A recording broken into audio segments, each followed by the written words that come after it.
Hey guys, Worldwide Sports here, and we're talking Atlanta Falcons. Now, the Atlanta Falcons are coming off a drastic loss in the Super Bowl, the biggest comeback ever, capped by Tom Brady's overtime touchdown drive. How will they bounce back? Let's get into it. Let's start off with the bad. The Falcons didn't have too many bad moves this offseason, but the first one came after the Super Bowl. I didn't like the scapegoating and the firing of the former defensive coordinator Richard Smith and the defensive line coach Brian Cox. To me, the defense did their job in the Super Bowl. They surrendered 31 consecutive points because the offense didn't keep the ball long enough to allow them to rest. Now let's get to the good. To me, the Falcons had a very productive off season. They'd done everything that I could think of for them not to have that Super Bowl loss hangover that has affected teams in years past. They had a huge free agent signing when they were able to snag former Chiefs Pro Bowler defensive tackle Dontari Poe for a relatively cheap 1 year, $8 million deal.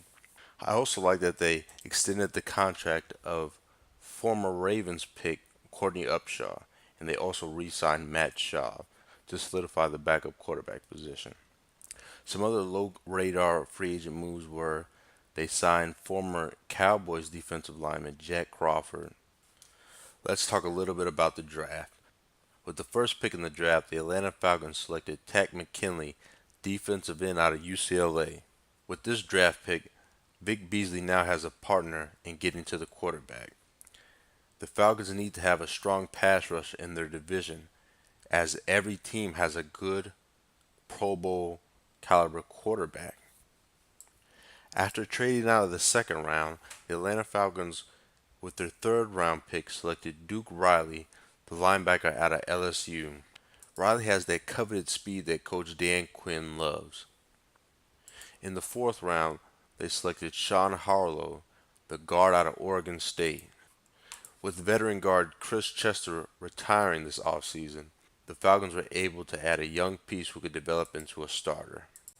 And then in the fifth round, the Falcons were able to select the ball hawking defensive back out of San Diego State, DeMonte Cates. After trading out of the second round, the Falcons acquired a fifth round pick, and with they used to snag Brian Hill, running back out of Wyoming. Now Hill can come in and be a short yard back right away to help the team. Also in the fifth round, they selected tight end Eric Serbert out of Duke. With this solid draft, the Falcons were able to add depth and fill some needs.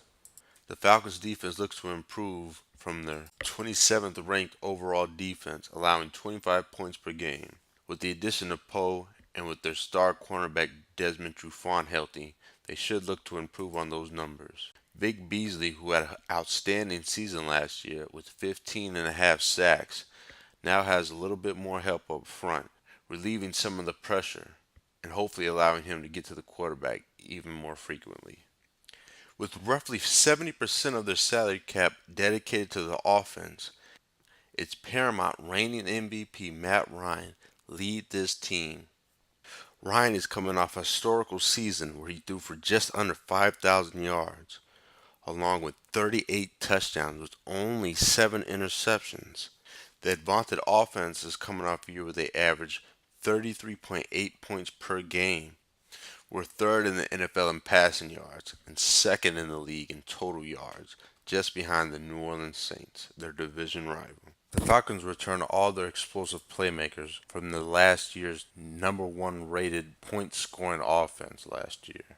They still have the dynamic playmaker and wide receiver Julio Jones. They still have Mohamed Sanu on the other side and the speedy Taylor Gabriel in the slot.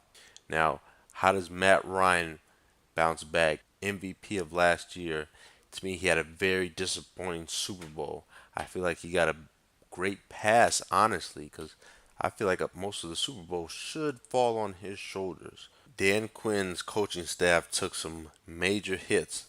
They lost offensive coordinator Kyle Shanahan, who is now the head man in San Francisco. To me, this season all comes down to how do the Falcons rebound from their epic Super Bowl collapse?